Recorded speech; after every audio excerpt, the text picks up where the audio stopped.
We will move on to the next presentation. Helen Schwantje from BC Wildlife titles her talk in part "A Walk on the Wild Side," and anybody who's walked with Helen knows you're always on the wild side with Helen.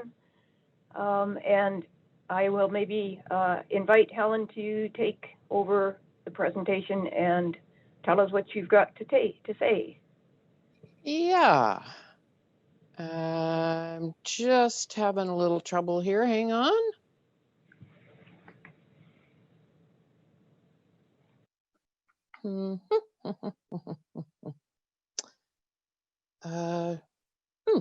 Doesn't seem to be working the way it did before. Hang on. Can you guys hear me? Yes. Yeah, and we see your screen. It's just not the presentation. Yeah, I know. Hang in there.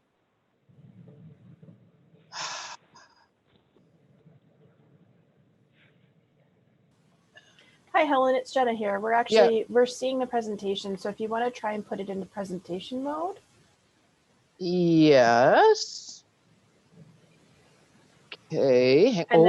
Yeah, gotcha. Okay. Perfect. Thank you. Whew, that's a relief. Thanks, Jenna. Thanks, everybody. And thank you to the symposium organizers for the invitation. I'd like to thank my co-authors, but I want to emphasize it's not just the three of us. There are also 3 graduate students that are going to be speaking at the symposium this week, and obviously a host of others involved in both wild and domestic sheep work in BC. We're basically a family, just like yours and mine, and the Northern Wild Sheep and Goat Council. If this is your first time at the symposium, you'll get this family feeling eventually, especially if you join this evening. Before I really start, I want to say this is the last time I'll be formally presenting as the wildlife vet for BC. I'm retiring before Margot, might I add, which is quite amazing. And I also want to give one other proviso that I'm not summarizing hunters or harvesting or mountain goats today. We don't have time. So this is an overview of what I'll be talking about. First of all, let's talk about thinhorns. We have some pretty active research right now. Dr. Kylie Thacker has led this in the last few years, doing remote health sampling using standardized protocols that have been based off the WAFWA sampling protocols or guidelines. That also includes some harvest-based sampling as well. And in addition, for thinhorns, we've piggybacked the health work on some radio collaring for habitat use and movement work, especially in the Northwest. And Grace Enns has led that. She's been using radio collars and trail cams, looking at seasonal movements, especially lambing habitat selection. We have been really fortunate in having other folks interested in looking at some old work that we've done, especially in the Williston Lake area. Some of you may recall that there was a stone sheep project done there. We have started capturing animals there, as well as moving into some proposed work in the Tottigan, which is south of Spatsizi. If you've got a map, I didn't put one up here, and some new discussions on new locations for stone sheep, both health and habitat assessment work. We're really excited about that because obviously British Columbia rocks. We have the global distribution of stone sheep according to new genetic published material. Let's talk about bighorns. We have been routinely assessing herd health, again using those standardized protocols, as well as some harvest-based sampling of rams. We have been identifying subpopulations and interactions using radio collars, and that's led to some really interesting work. That most of that is ongoing.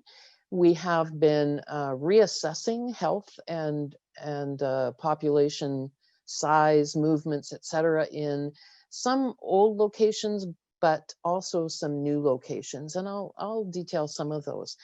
But as well as that, we've been doing some active management. As you've heard, there is ongoing work looking at testing and removing especially carrier use where mycoplasma is causing health problems for subpopulations. The goal is to stop Movi transmission to lambs and to reduce transmission to adjacent herds in light of restoring these herds. The photographs on the right-hand side, the top one is having a sedated animal holding for around about an hour with a little bit of oxygen being presented to it. That is so that we can get animal side testing results immediately and remove that animal before any consideration of releasing it on the spot. This approach has really not been highlighted previously, and we have not published anything associated with this as of yet, but the results are still in, and I'll discuss that a little bit further. The lower picture is the lungs of a carrier ewe. If you look closely, you'll see some dark purple areas in the middle right lobe, lobes, as well as the anterior right lobe. Those purple areas indicate consolidation with a little bit of pus, some mycoplasma, as well as Pastorella multocida. Some really interesting findings when you get a group of stakeholders looking at lungs that are affected like this. It helps justify removing that animal. I want to talk a little bit about bighorns, a little bit more about bighorns, but I also want to talk about some active issues. We had the recognition of a pneumonia outbreak this summer. Lambs, and this upper photograph demonstrates what a lamb looks like with a pure mycoplasma infection. This animal has a wet nose, and this photograph was actually taken by a professional photographer who sent it to us about the same time as local residents reported lambs looking a little odd, and not very many of them in this little subpopulation that spends a lot of time in a developed subdivision. This lamb was shot, and this is actually the lung of that lamb. The large hemorrhage in the middle is from the bullet. And if you look carefully at the front and lower aspect of the lobes, you'll see again that purple consolidation. This was pure mycoplasma. This animal also had an inner ear infection. The lambs have continued to die in this specific subpopulation, and we have seen now at least clinical signs in adult ewes and rams where the animals are coughing, but we have not had an adult lamb, or sorry, an adult ewe or ram die. We have had one harvested animal that has been sampled, and we're continuing to monitor these animals with some live sampling. So at this stage of the game, we're at the sampling and monitoring phase, and working off of Tom Besser's presentation, this may or may not carry on. We have had a die-off in this area before in 1999-2000, which ended up resolving, and that population did recover. Strain typing of this mycoplasma reveals that it's similar to a mycoplasma that's causing some problems across the border in Washington state. Let's talk about a couple of different bighorn herds. The Chasm West Fraser herd you might have heard of before. The Chasm herd was originally around about 100 animals, and over a winter it disappeared. No clinical signs, no dead bodies, no pickups, just a remnant population of around about 30 animals. Over the years, this herd has been watched very carefully over about 5 years. This population has suffered from mycoplasma. There have been no lambs produced at all. We have now sampled these animals and removed some carrier ewes, and we're looking for an improvement in lamb-ewe ratio. Traditional sampling of these animals has been carried out with nasal swabs, serology done, radio collaring, and then going back later and removing them. The second herd that we're working on in terms of treating is the West Fraser metapopulation. Biologists have been out to sample these animals. We have a pretty good distribution of sampling and radio collars, again, looking at PCR nasal swabs as well as serology. We have confirmed mycoplasma positive groups with poor LAMU ratios. We've subdivided them into treatment and control bands. And this spring we went into one band, the Ward Creek band, captured and tested almost 50 ewes using an animal side PCR test, the BioMeme. Thank you, Wild Sheep Foundation and the Wild Sheep Society of BC for contributing those machines. A little bit of a learning curve with those, and you'll hear much more about those later this morning. But we were able to sedate ewes, hold them on the ground for an hour, and then remove positive animals. I'm not going to go into lessons learned, but we certainly did learn some lessons. And but we were successful in removing mycoplasma positive ewes, and preliminary looks have shown that animals lambs are on the ground, whereas before there was a very poor ratio. I'm a little bit cautious about results, just simply because we've got an inventory planned within the next couple of weeks. The timing of this meeting is a little bit off, I'm sorry to say.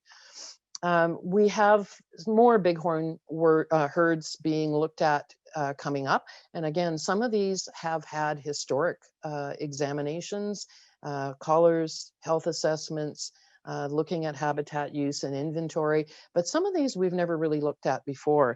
And let me just go over those with you with a map that outlines these. Let me give you just a little bit of a guidance here. The red circles are current and ongoing health and herd assessments with radio collaring. The blue are historic. The far northeast of BC is the Sulphur 8 Mile herd. You will be hearing a little bit more about that later on. The one to the south of that is the Williston Lake herd, and then others are ongoing in terms of thinhorns or proposed. In terms of bighorns, that's the purple shaded area below that. All of the red circles are ongoing or coming up this winter. And these yellow herds are proposed, looking for funding, or already underway in terms of planning. Narroway, we share that herd with Alberta, and that particular herd is the northernmost bighorn herd in basically the world. West Elk Valley, we've never looked at before. We've looked at the east side of the valley, but never the west side. So that's going to be pretty exciting too. All of these herds will have standardized health testing done. I'm going to talk about domestic sheep now. I've kind of scattered things around a little bit, but first of all, I want to talk about what we've done in terms of regional offices and some of the approaches to protect thinhorn sheep. We have a series of regulations called Government Actions Regulations. Bill Jacks leads on this. They're known as the GAR proposals, and they're basically to provide buffer zones to reduce the ability of domestic sheep and goats to contact wild thinhorns. There are also proposed, and I'm stealing a little thunder here from Alberta, that our long-standing domestic sheep and goat veg management or vegetation management guidelines be updated. They date from the 90s and are sadly out of date. They don't even include Mycoplasma ovipneumoniae. So those are ongoing attempts to do some habitat protection, or at least thinhorn protection through buffer zones and other activities. In British Columbia, we have always had working groups that associate government agencies with non-government agencies, as well as domestic sheep and goat industries. But that's become a lot more formalized in the last couple of years. We have the BC Mycoplasma ovipneumonia Strategic Advisory Group. I'm going to discuss that a little bit further. It's across 2 ministries, the agriculture industry, as well as NGOs. It's become a really good basis for working on a bunch of different efforts. And we'll talk about that. Other efforts around domestic sheep and goats include some research. We needed to know whether Mycoplasma ovipneumonia actually exists in the BC. And Dr. Scott Mann and Thompson River University developed a project looking at status of volunteer producers in 3 different areas of potential risk of contact with wild sheep. Just simply wild sheep at that stage of the game. Mycoplasma ovipneumonia was identified in all 3 areas in domestic sheep flocks. He then went on to start doing some treatment trials. We're still working with him to try to understand a little bit more about methods and results. He has said that he can clear domestic goat and sheep flocks of ovipneumonia. I have my own research program where we're doing test and treatment, and I'm going to talk a little bit more about that. On the right side of this slide, you'll see on the bottom some mouflon sheep, which are classified as domestic in British Columbia. We have one producer that has mycoplasma-free mouflon that are confirmed from 3 swabbings and 1 serological test to still be mycoplasma-free. On the top, you'll see one of our fun attempts of sucking people in to help us handle goats and sheep to provide treatment protocols and clear these sheep. I'll talk about this one later, but his name is Granville and he's smelly. Let's talk about the habitat protection, the GAR orders, and just a visual representation. The red shaded areas are Thinhorn Habitat. You'll see a fine yellow line. I hope that's obvious to you. That represents a 30-kilometer buffer. And the black line, which is actually hatched as well, is a 50-kilometer buffer. What's best is up to the observer. Obviously, the wider the buffer, the better. Most of this habitat is certainly not domestic sheep habitat. You'll see agricultural land shaded in a bright pink color, and you can see there is quite a significant separation. Green shaded areas are provincial parks and protected areas. Let's talk a little bit more about our strategic advisory group. It is highly collaborative. It's meant to be, and it's meant to take that next step to try to deliver a provincial approach that's beyond farm by farm approach that we had traditionally done over the last couple of decades. We needed better consensus within agriculture. We needed a strategic approach. We have endorsed terms of reference and a problem statement, which you can read here.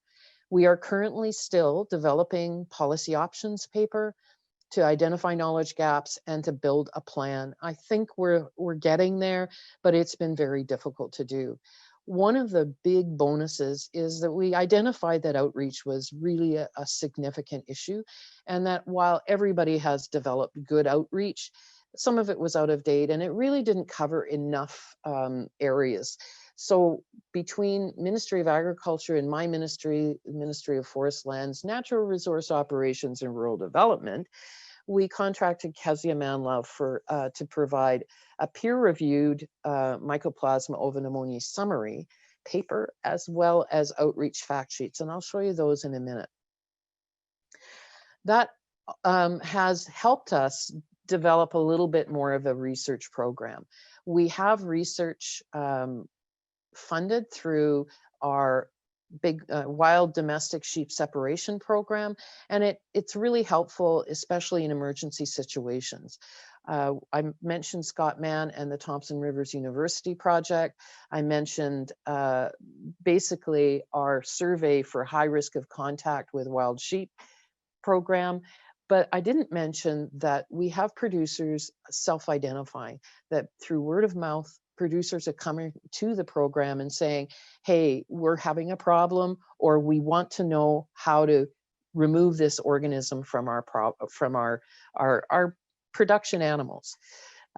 We have started developing some great relationships and outreach, and that includes sampling animals, and depending on the result of the sampling, a further response. These two pictures are kind of interesting. The two bighorn rams are lying on lawns within the community of Radium. And some of those areas within Radium are golf courses where the bighorns spend a lot of time grazing and basically have used that particular community as their own habitat for the winter. However, there's a lot of visitors to that community. Many of them are from Alberta, might I add. And one particular visitor is this little dwarf fainting goat whose name is Crash. She is basically a therapy goat for the owners, especially one of the owners, and she is brought as a pet in the back of a truck, or of a van, and comes and spends time in this community. Someone noticed her, reported her to us, and the owners kindly allowed us to sample her, and I'm happy to say that she's mycoplasma free. Let's talk about the test and treatment trials that we've been doing on domestics. The goal is to remove Mycoplasma ovipneumoniae so that there is no carriage, and to reduce the risk of contact between the domestics and the bighorns. As Tom mentioned, there are other pathogens that are risky. Doug also mentioned those, but at least this is something we can start with. The TRU trials were with sheep and goats using Baytril antibiotics subcutaneously only. I don't have all the data. I'm hoping to summarize that and make it a little bit more useful for us so that we can try to repeat it. The BC trials, my trials, are all with farms unaffiliated with producer groups or not part of the producer groups. They have not come to us. These are all self-identified farms to date. What we do is we first of all develop a relationship. Then after that relationship is formed, that relationship is with the funder, who is an NGO, the Wild Sheep Society of BC generally, or our sheep separation program. Our coordinator is involved, myself is involved as a veterinarian of record, and the producers involved. We are treating adult sheep only. We test the flock first, and everybody gets a nasal swab except juvenile animals. It's preferably we do it on a seasonal basis when there's no lambs present at all. COVID kind of screwed that up with a few flocks, but we're carrying on anyway. Once we land on mitigation by using a treatment, we start again swabbing everybody on day one, and then followed up with a 5-day treatment with Baytril, both subcutaneous as well as a nasal flush. We retest in 1 month, we retest in 1 year, and then following years after that. I don't have multiple years on many flocks, but I do on some. In 2019, we completed 2 small flocks. All but 1 sheep cleared after treatment in both of these, and both of those sheep died later. Unfortunately, we didn't do necropsies. 1 flock has been lost to us since they dispersed their flock due to death in the family, and that's unfortunate, but evidently they were still clear, still appeared healthy, no more nasal discharge, etc. The second flock, I can say, is still clear with a nasal swab. So we're looking at 1.5 years after treatment. We have 2 farms that we've treated in 2020. Both of these are 50+ ewes. They're fiber breeds, so they have high value. Both flocks have had significant disease and losses from Mycoplasma ovipneumoniae. And again, these 2 producers came to us because of high concerns and word of mouth. These 2 trials are underway, and so far they're looking promising. That's all I'm going to say at this stage of the game. But it's really, frankly, very rewarding to be a real vet again and trying to make a difference instead of just cutting up dead animals. I want to talk a little bit about outreach. How are we doing for time? We're not bad. Over time, of course, outreach involves the Man Love paper. I love that title. Kezia has produced some fact sheets. I'll quickly overview those. We continue our separation program farm visits. We have booths at 4-H meetings as well as agriculture fairs. We have started developing a program looking or working with First Nations, and our Wild Sheep Society of BC have developed a really interesting Save Our Sheep initiative where they're actually leading some of the wildlife health workshops with First Nations. Wild Sheep Society of BC is also delivering a Mycoplasma ovipneumonia film. I've had this microphone shoved in my face so many times. Lovely people. I'm hoping that film complements the work that we're doing in BC. And we've become really creative about some of our communication skills. Fact sheets from Kezia, these may be modified to some extent, and they will all be placed onto a website, a little bit more information, and then some mitigation options. Just want to take one more moment of your time. Sometimes there's unintended consequences. I think if you have not heard about the Yukon General Order, you will. It's going to be mentioned coming up in a couple of presentations. Its goal, or at least one of its goals, was to test and remove mycoplasma positive domestic sheep and goats within the territory, within Yukon. One of the unintended results has been that producers are very emotionally attached to their animals. And we've had mycoplasma positive goats imported into British Columbia. And people say, what do we do? So our BC Goat Association led and published a fact information sheet on social media, just informing producers about what the risks are. This is an example of it. It's on their website, and we don't know what the result is, but it really was pretty bloody great to have a producer association lead something like this. They get it, they're helping, and I'm hoping that this kind of thing can carry on. After that, I guess we'll leave it for questions later on. I think I'm out of time. Okay, thanks, Helen. Yeah, we are running a little behind, but it's really good information that's coming out. We will move, though, on to the next presentation. Next presentation